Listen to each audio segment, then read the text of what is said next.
Hello again, everybody.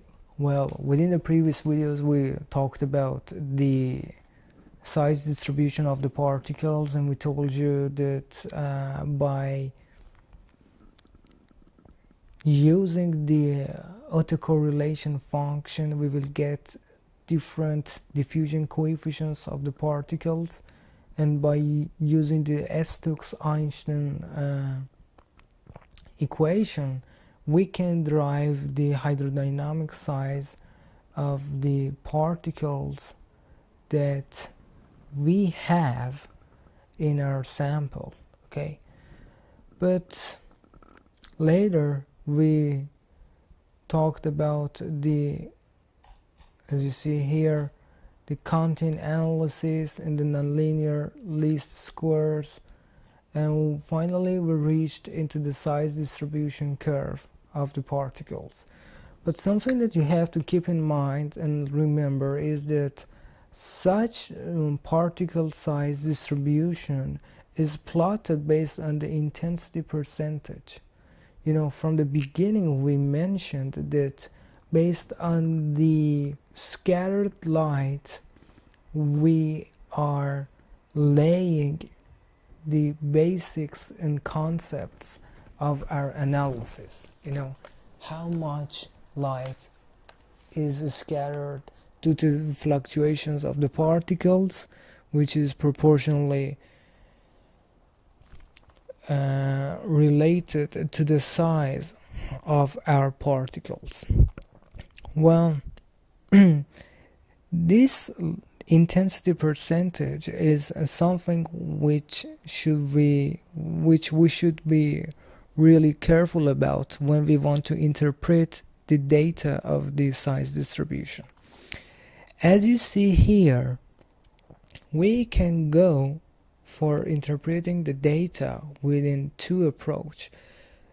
The first one is the Rayleigh scattering theory, and it says that when our particles are small compared to the wavelength of the laser, you know, the lambda divided by 10, then the math shows us that the amount of light which is scattered by our nanoparticles is proportional to the size of our particles to the power of 6. This is a huge number, power of 6. So if our particles differ, the size of the particles differ in 10 times, so we can say that the amount of scattered light is going to differ 10 million times. Okay, I will show you the example to understand how it exactly works.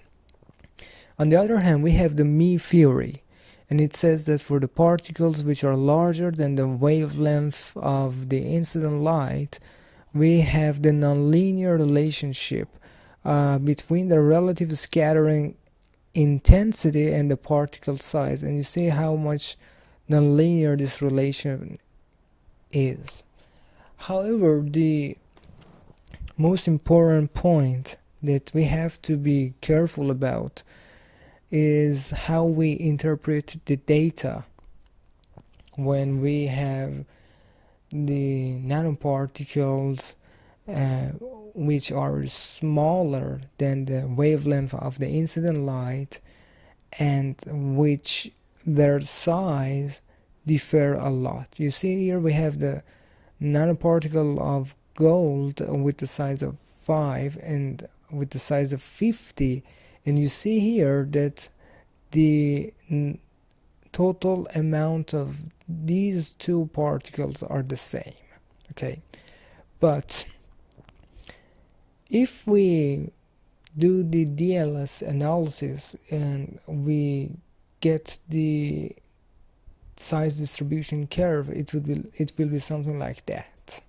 So it shows that we have a lot of particles for the size with the size of 50 and just a little particles with the size of 5, and the difference is 1 million to 1.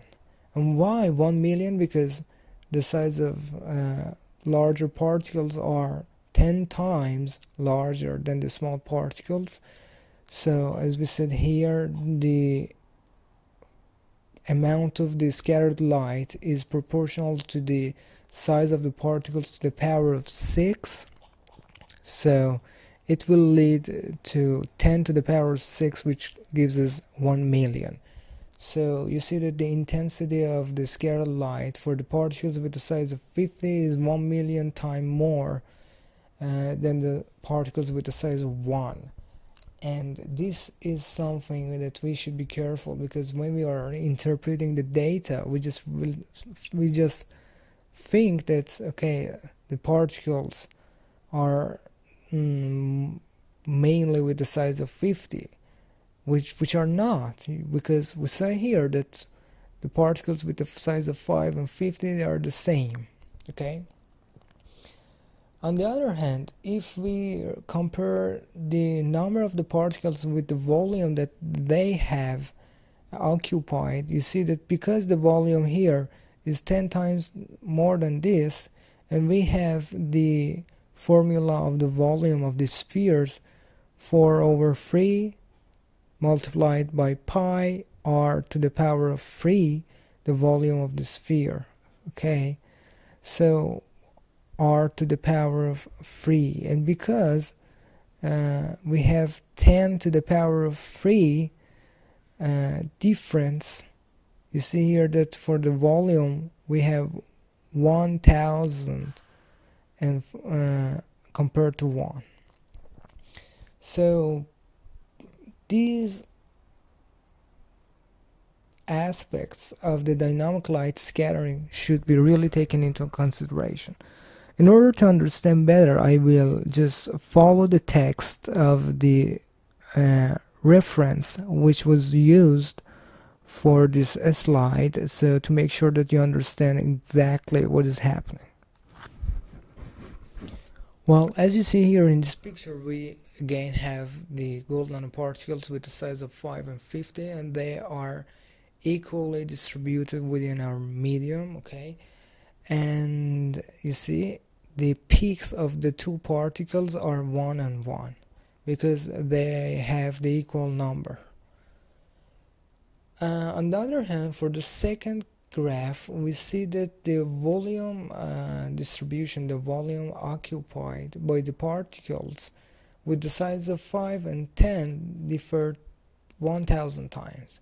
And this is because the volume of the 15 nanometer particles is 1000 larger than the 5 nanometer particles. And I told you that this is the formula of the volume, 4/3 multiplied by pi to the r to the power of 3. Then we will go to the third graph, and you see that the intensity distribution, which has been shown for both the particles, they differ 1 million times. You know, for the 50 nanometer particles, the intensity of the light is 1 million times larger than the 5 nanometer nanoparticles. And this is exactly because the particles scatter much more light. The 50 nanometer particles scatter much more light compared to the small particles. And just we showed you in the previous slide that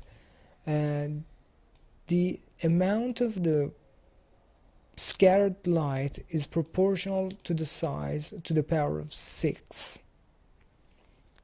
Okay, so this is something that you should be careful about when you are interpreting the data of the DLS. Okay, now you see that I have already talked about 10 minutes. So within the next video we will go for the last part of the DLS, and I will try to finish it, just as soon as possible.